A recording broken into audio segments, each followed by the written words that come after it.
Hello नमस्कार friends, कैसे हैं आप लोग। मैं सुखवीर सिंह अपने गोल्डन एरा एजुकेशन के यूट्यूब चैनल पर सभी फ्रेंड्स का स्वागत करता हूं। फ्रेंड्स, हमारी इस सीरीज की जो आज की कड़ी है उसमें हम तुगलक डायनेस्टी को देखेंगे। क्या? तुगलक यानी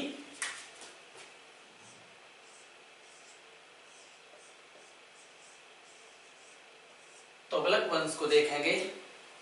इसमें हम देखेंगे कि इनके जो शासक हुए, गयासुद्दीन तुगलक, मोहम्मद बिन तुगलक या फिरोज शाह तुगलक, या जो उत्तरवर्ती इनके तुगलक के अंतिम उत्तराधिकारी हुए, या तैमूरों को जो आक्रमण अंतिम समय में होता है 1398 तक, उस चीज को हम देखेंगे यहाँ।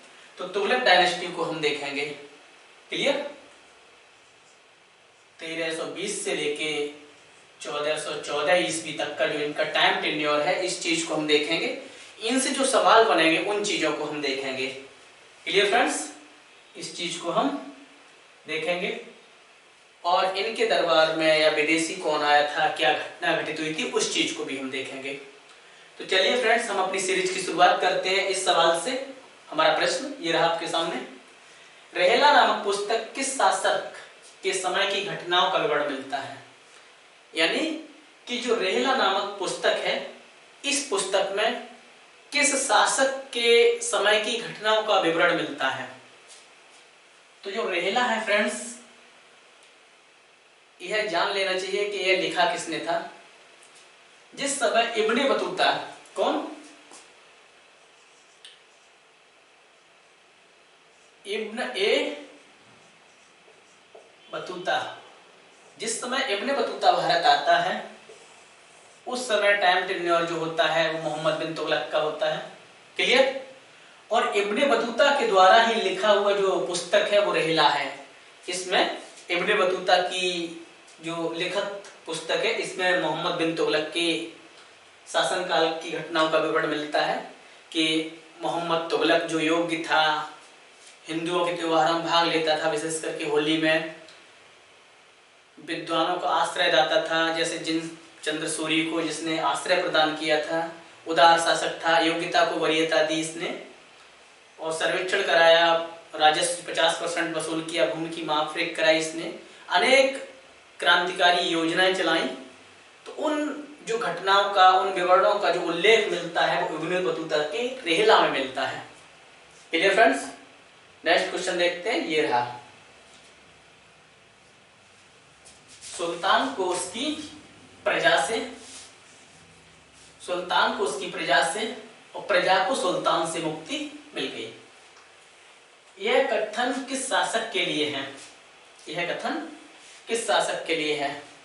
तो फ्रेंड्स, आपको हम अगर मोहम्मद तुगलक की बात करें, मोहम्मद तुगलक की बात करें, क्योंकि इसका जो राइट आंसर सही होगा वो डी राइट आंसर सही है। और इसका जो राइट आंसर यानी मोहम्मद तुगलक है, इसके बारे में अगर हम बात करें 1351 से ले वो सॉरी 1325 से लेके 1351 का जो इसका शासनकाल रहा है, इसमें इसने अनेक योजनाओं को लागू किया। चाहे वो राजधानी परिवर्तन हो दिल्ली से दौलताबाद का, या कृषि सुधार हो, या सांकेतिक मुद्रा हो, या अदली सिक्का हो, योग्यता को आधार हो। तो इसकी जो क्रांतिकारी जो योजनाएं थी, उन योजनाओं और के कारण इसे योग्य शासक तो माना ही जाता है। लेकिन यह अपने शासनकाल में अत्यधिक विरजी रहा। लोग कहते हैं कि, इतिहासकार भी कहते हैं कि यह लोगों को परेशान करने का कार्य किया इसने। जैसे जब राजधानी इसने परिवर्तित की, ये चाह रहा था कि जैसे उत्तर भारत के विद्रोहों को दिल्ली में रह के दबाया जा सकता है, वैसे ही दक्षिण भारत में भी एक राजधानी होनी चाहिए। तो वो राजधानी दक्षिण भारत लेके चला गया, दौलताबाद यानी देवगिरी।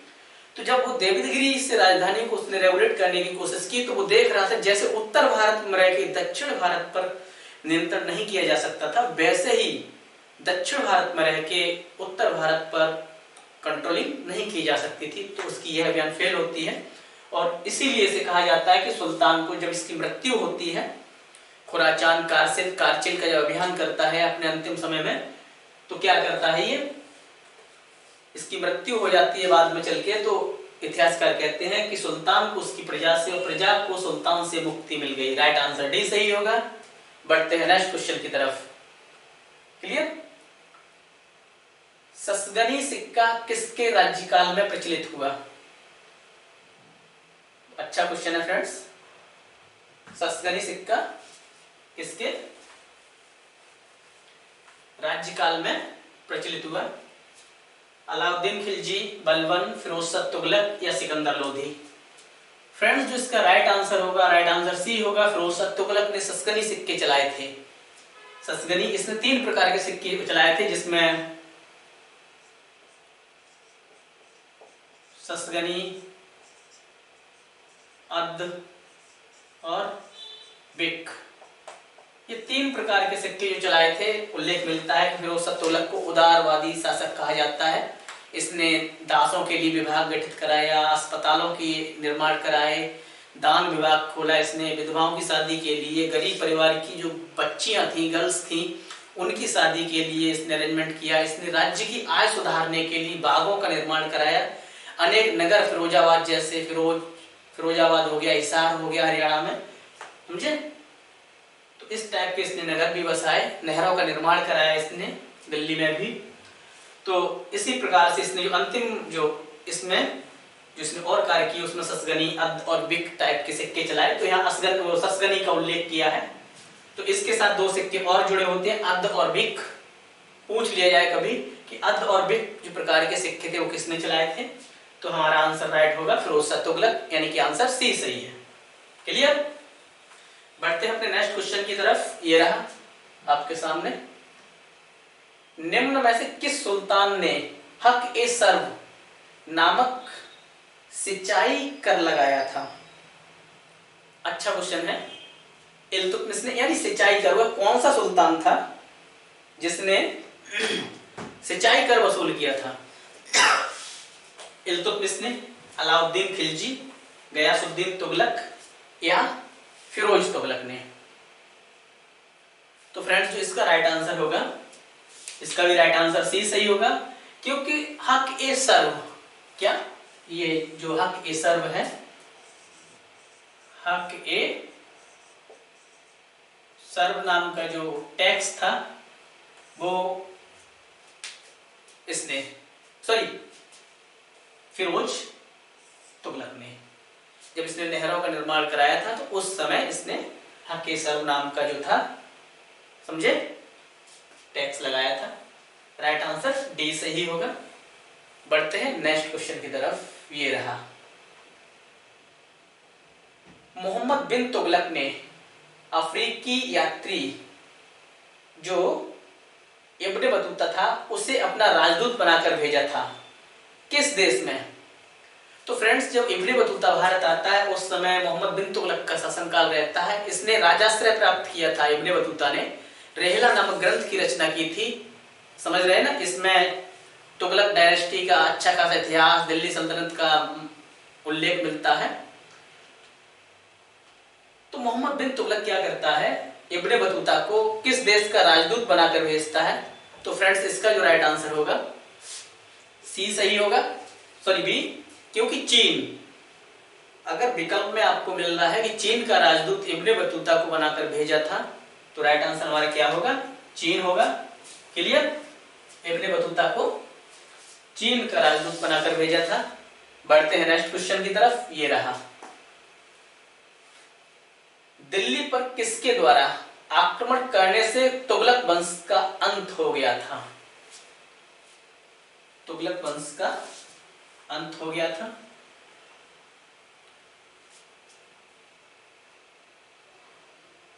तेरह सौ 98 में फ्रेंड्स आक्रमण होता है।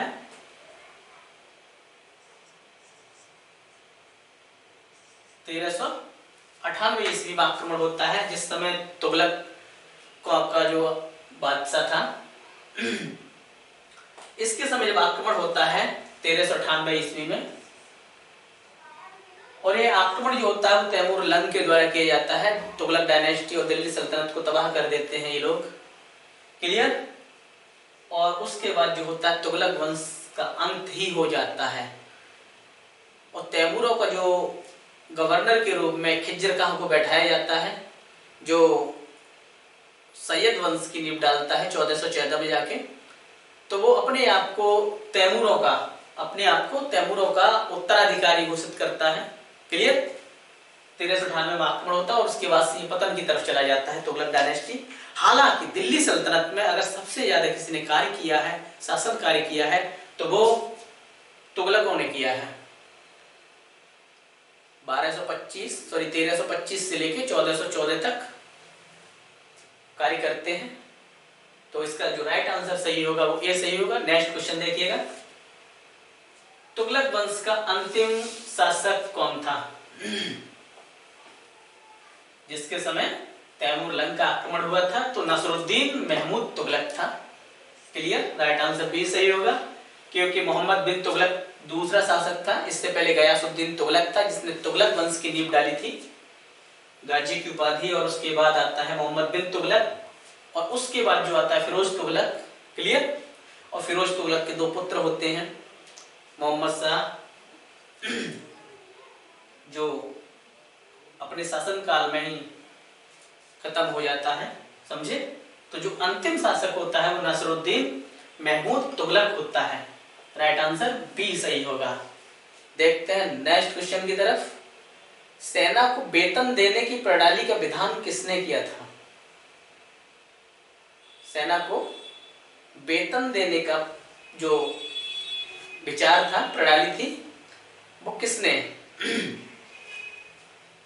इब्राहिम लोदी, इल्तुतमिश, अलाउद्दीन खिलजी या बलबन? तो फ्रेंड्स ये सेना का सुधार था, सेना में बहुत बड़ा परिवर्तन था, क्योंकि इसका जो राइट आंसर होगा वो सी सही होगा, क्योंकि अलाउद्दीन खिलजी ने यह महान कार्य किया था। सेना का यानी देख रेख कराए, उनका अंकन सर्वेक्षण कराना, निरीक्षण कराना, इस टाइप का। और उन्हें वेतन देने की प्रणाली जो थी अलाउद्दीन खिलजी की थी। अलाउद्दीन खिलजी से पहले जब खिलजी डायनेस्टी से पहले जब गुलाम डायनेस्टी थी, तो उसमें क्या होता है, बलबन ने चालीसा का समापन कर दिया था। और चालीसा का जो एस्टेब्लिश किया था वो इल्तुतमिश ने किया था, तुर्की चैलगानी। और उसी समय से एकता की परंपरा स्टार्ट थी कि एकताएं दे दी जाती थी। एकता का मतलब होता था एक भूभाग जो किसी सैनिक को या सरदार को दिया जाता था, जिससे वो अपनी रेवेन्यू को वसूल कर सके, अपनी आय प्राप्त कर सके। लेकिन बलबन तुर्की चैलगानी को समाप्त करता है, और इधर नुकसान भी होता है। सेना को प्रशिक्षण की जरूरत थी, अत्याधुनिक बनाने की जरूरत थी।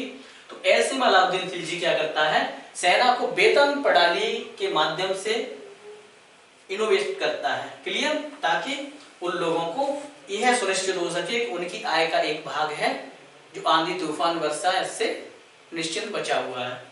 राइट आंसर सी सही होगा। बढ़ते हैं नेक्स्ट क्वेश्चन की तरफ। ये रहा, दीवाने कोही नामक कृषि विभाग का निर्माण किसने किया था? क्लियर। तो फ्रेंड्स, कृषि के क्षेत्र में एक महान सुधारात्मक ये कार्य था। एक विभाग ही गठित कर दिया था कि कृषि की देखरेख के लिए एक विभाग बनाया जाए, और इस विभाग में ये देखा जाए कृषि का विकास कैसे किया जाए, राजस्व कैसे वसूल किया जाए, और जो भी कृषि से संबंधित काम थे वो यह डिपार्टमेंट देखे।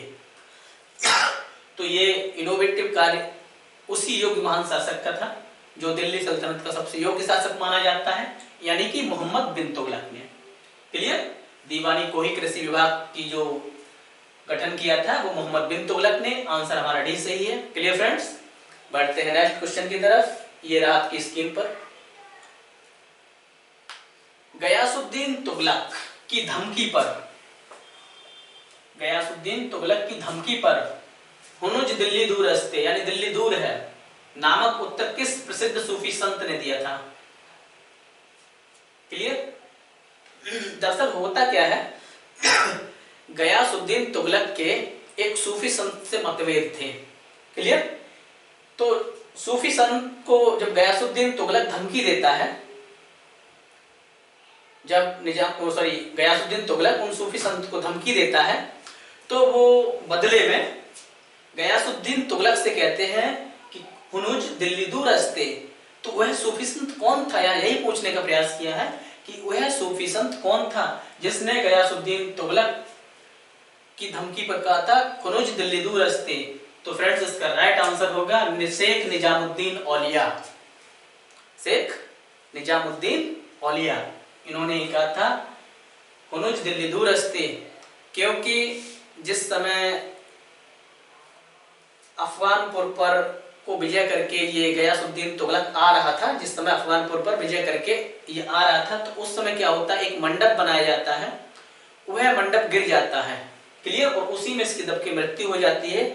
कहा जाता है कि उसमें हाथियों की परेड हो रही थी, जो भी हो फिलहाल मर जाता है। और उसी के बाद यह पब्लिक में आता है कि अलाउद्दीन औलिया ने, जो शेख निजामुद्दीन औलिया थे, इन्होंने शराब दे दिया था और इसी से इसकी मृत्यु हो जाती है। फिलहाल बढ़ते हैं नेक्स्ट क्वेश्चन की तरफ। सिंचाई हेतु नहर निर्माण कराने वाला पहला सुल्तान कौन था? यह भी कृषि से जुड़ा हुआ सवाल था, क्योंकि राज्य की आय बढ़ाने के लिए ऐसा करना जरूरी था, क्योंकि उस समय सिंचाई आज भी एक बड़ी समस्या है। जैसे आप देख रहे हैं कि अगर जहां जहां सिंचाई होगी, वेस्ट यूपी, अगर हम यूपी का उदाहरण लें तो पश्चिमी यूपी और पूर्वी यूपी के पिछड़ने का क्या कारण है? पश्चिमी यूपी में आप देखेंगे तो इतना विकास है, हाईटेक है, किसान भी अच्छी उन्नति में है, लेकिन पूर्वी यूपी में देखेंगे तो यहाँ पिछड़ापन है। क्यों? क्योंकि जिस हिसाब से पश्चिमी यूपी में नहरों का विकास हुआ है, वैसा नहरों का नहरीकरण पूर्वी यूपी में नहीं हुआ है। तो इसीलिए उसने नहरीकरण की बात की थी। क्या की थी फ्रेंड्स? इसीलिए उसने नहरीकरण की बात की थी। और वह शासक कौन था नहरीकरण वाला? मोहम्मद बिन तुगलक, गयासुद्दीन तुगलक या फिरोज तुगलक, या इनमें से कोई नहीं। तो फ्रेंड्स, जो पहला शासक था नहर के निर्माण कराने वाला, वो गयासुद्दीन तुगलक था। इसने सबसे पहले नहरीकरण की जो प्लानिंग थी, शुरुआत थी, गयासुद्दीन तुगलक करता है। इसी के साथ, यानी नहरीकरण के साथ है डाक प्रणाली, समझे, डाक प्रणाली को भी प्रचलित में लाता है। क्लियर? तो नहरीकरण का निर्माण किसने कराया? गयासुद्दीन तुगलक ने। लेकिन बाद में फिरोज शाह तुगलक ने 4-5 नहरों का निर्माण कराया था। क्लियर? बढ़ते हैं अपने नेक्स्ट क्वेश्चन की तरफ। तुगलक वंश के संस्थापक गयासुद्दीन तुगलक को अन्य किस नाम से जाना जाता है? तुगलक वंश की जब नींव डालता है गयासुद्दीन तुगलक, कौन? गयासुद्दीन तुगलक जो नींव डालता है तुगलक वंश की, इसे किस उपनाम से भी जाना जाता है? यानी 1320 में जब नींव डालता है तो गाजी मलिक के नाम से भी जाना जाता है। Clear friends? राइट आंसर हमारा ए सही होगा। नेक्स्ट क्वेश्चन देखिए। तुगलक वंश के किस शासक ने, तुगलक वंश के निम्नलिखित सुल्तानों में से किसने चांदी के बजाय तांबे के सिक्के जारी किए थे? अच्छा क्वेश्चन है। इसके पूछने का रीजन यही है कि तांबे के सिक्के किसने चलाए थे, किस सुल्तान ने चलाए थे चांदी की जगह? तो फ्रेंड्स, एक बात हम आपको बता दें कि जो मोहम्मद बिन तुगलक की जो योजनाएं थी, किसकी? मोहम्मद बिन तुगलक की जो योजनाएं थी, इन योजनाओं में एक योजना यह भी थी, क्या? सांकेतिक मुद्रा का प्रचलन, दुआब कर में वृद्धि, सांकेतिक मुद्रा का प्रचलन, राजधानी को दौलताबाद ले जाना दिल्ली से, खुरासान अभियान, कारगिल अभियान। तो ये जो इसकी 5 योजनाएं थी, तो उसी में एक योजना थी सांकेतिक मुद्रा। इसमें इसने क्या किया था कि जो धातुएं होती हैं सोने चांदी की, उन्हें संरक्षित करना और उनकी अपेक्षा हम उसमें तांबे की मुद्राओं को ढालें और उसी में हम व्यापार करें। तो फ्रेंड्स, इसका जो राइट आंसर होगा वो मोहम्मद बिन तुगलक, यानी राइट आंसर बी सही होगा। हालांकि यह योजना सांकेतिक मुद्रा वाली असफल होती है। इसमें क्या होता है कि कहा जाता है कि हर सुनार का घर टकसाल बन गया था, क्योंकि जो प्रशासन था वो सही से इम्प्लीमेंटेशन नहीं करा पाया इस योजना का, और लोगों ने डुप्लीकेट मुद्राएं छापना प्रारंभ कर दी। इससे क्या हुआ? नुकसान हुआ राज्य को। क्लियर? बाद में जाके इस योजना को बंद कर दिया गया। राइट आंसर फिलहाल इसका भी सही होगा। बढ़ते हैं नेक्स्ट क्वेश्चन की तरफ। अच्छा क्वेश्चन है, स्टेटमेंट देखिए। सुल्तान मोहम्मद बिन तुगलक ने तांबे के सिक्के की मुद्रा जारी की और उन्हें कानूनी निविदा के रूप में घोषित किया। क्या?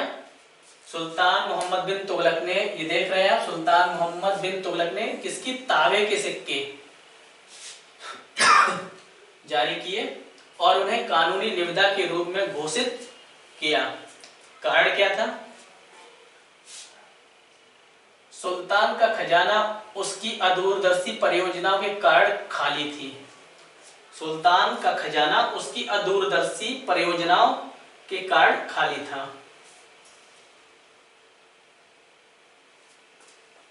बिल्कुल सही कह रहा है, क्योंकि इसमें क्या हुआ था, इसमें यह हुआ था कि सुल्तान की जो योजनाएं थी, परियोजनाएं थी, वो अदूरदर्शी मानी गई, क्योंकि उसने ठीक से, ये व्यवहारिक नहीं था, ये सैद्धांतिक शासक ज्यादा था। यह क्या था फ्रेंड्स? यह सैद्धांतिक शासक ज्यादा था। समझे? यह सैद्धांतिक शासक ज्यादा था, इसीलिए इसकी जो योजनाएं होती हैं वो असफल हो जाती हैं। इसीलिए क्या होता है, इसकी योजनाएं जो होती हैं वो असफल हो जाती हैं। तो इतिहासकार यह भी कहते हैं कि जो इसकी सुल्तान का खजाना उसकी अदूरदर्शी परियोजनाओं के कारण खाली था। तो दोनों सही है, लेकिन व्याख्या नहीं कर रहा है। राइट आंसर बी होगा इसका। क्लियर? बढ़ते हैं नेक्स्ट क्वेश्चन की तरफ। मोहम्मद बिन तुगलक ने अपनी राजधानी कहां स्थानांतरित की थी? दिल्ली से वारंगल, दिल्ली से देवगिरी, दिल्ली से मदुरै, दिल्ली से विजयनगर। तो फ्रेंड्स, इसका जो राइट आंसर सही होगा वो भी सही होगा। दिल्ली से देवगिरी, दौलताबाद अपनी राजधानी लेके गया। Clear friends? बढ़ते हैं नेक्स्ट क्वेश्चन की तरफ। ब्राह्मणों पर जजिया लगाने वाला दिल्ली सुल्तान कौन था? जिस समय जजिया को लगाया गया था, जजिया प्रारंभ किया था, जजिया दरअसल एक सुरक्षा टैक्स था जो नॉन मुस्लिम व्यक्ति पर लिया जाता था उनकी सिक्योरिटी के रूप में। हालांकि इसमें बुजुर्ग थे, बच्चियां थी, महिलाएं थी और ब्राह्मण थे। अपंग जो थे, अपंग ब्राह्मण, बुजुर्ग नहीं, अपंग ब्राह्मण और छोटे छोटे बच्चे, अपाहिज, ऐसे लोगों को बाहर कर दिया गया था। लेकिन एक शासक ऐसा भी था जिसने ब्राह्मणों से भी जजिया लिया, तो वह शासक था फिरोज शाह तुगलक। राइट आंसर भी सही होगा। क्लियर? पूछा जाए कि ब्राह्मणों से जजिया का लेने वाला वह कौन सा दिल्ली सल्तनत का सुल्तान था, तो फिरोज तुगलक। बढ़ते अपने नेक्स्ट क्वेश्चन की तरफ। मोहम्मद बिन तुगलक के अधीन कुलीनता अत्यधिक सजातीय थी। मोहम्मद तुगलक के तहत एकता प्रणाली में शाही हस्तक्षेप अपने चरम पर था। क्या इसका ए और आर दोनों सही है? स्टेटमेंट, कथन और कारण दोनों सही है? या ए सही है या बी सही है? क्या सही है इसका? मोहम्मद तुगलक के अधीन कुलीनता अत्यधिक सजातीय थी। इसके मतलब का ये कह रहा है कि जो कुलीन वर्ग था इसके शासन साम्राज्य में, उसमें एक ही वर्ण की थी। क्या यह कथन सही है? अगर यह कथन सही है फ्रेंड्स, तो फिर योग्यता का जो आधार था वो सभी वर्गों से, चाहे भारतीय मुस्लिम हो, चाहे वेस्टर्न का मुस्लिम हो जो उनके वहां से आए थे, सऊदी, ईरान, अरब, जो तुर्क क्षेत्र से आए थे या गजनी क्षेत्र से आए थे, जो अपने आप के वंशजों को मानते थे वो थे शुद्ध नस्ल वाले, या जो भारतीयों ने इस्लाम एडॉप्ट किया था वो थे, या अन्य रिलीजन वाले थे। अगर ऐसा था तो फिर सजातीय नहीं थे, विजातीय हो गई है। तो इसका मतलब है कि कथन गलत है। कारण क्या है? मोहम्मद तुगलक के थे एकता प्रणाली में शाही हस्तक्षेप अपने चरम पर था। सही बात है, लोग विद्रोह तक कर रहे थे और यह इन्हीं विद्रोह को दबाते दबाते मर गया। इसीलिए कहा जाता है कि मोहम्मद तुगलक को प्रजा से, प्रजा को राजा से मुक्ति मिल गई। राइट आंसर इसका डी सही होगा फ्रेंड्स।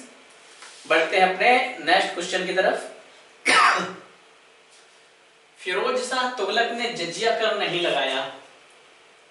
उनके प्रभावशाली मंत्री खान ए जहां मकबूल एक परिवर्तित हिंदू थे।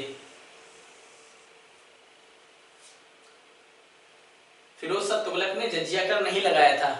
थोड़ी देर पहले हमने बताया था कि फिरोज शाह तुगलक ने जो जजिया था वो ब्राह्मणों से भी लिया था, तो क्या कथन गलत हो रहा है यहाँ पर। और उनके प्रभावशाली जो मंत्री खान जहां मकबूल थे वो हिंदू थे, यानी तेलंगाना से मिले हुए थे, और इन्होंने क्या हुआ था बाद में इस्लाम धर्म ग्रहण कर लिया था और उसके बाद इनका नाम खान जहां मकबूल हो गया था। तो राइट आंसर सही होगा, कथन गलत है, कारण सही है, तो राइट आंसर इसका डी सही होगा। Clear friends? देखते हैं नेक्स्ट क्वेश्चन की तरफ। ये हमारा अंतिम क्वेश्चन था फ्रेंड्स, तो इसका जो राइट आंसर था डी। क्लियर? आज हम अपनी सीरीज को यही विराम देते हैं। उम्मीद करते हैं आपको ये हमारी सीरीज पसंद आई होगी और आप ऐसे लाइक शेयर सब्सक्राइब करते रहिएगा और बताइएगा कि कोई इनोवेशन करना हो तो आप इसी तरह जुड़े रहिएगा। मिलते हैं फिर आपसे कल एक नई सीरीज के साथ, तब तक के लिए विदा लेते हैं। नमस्कार।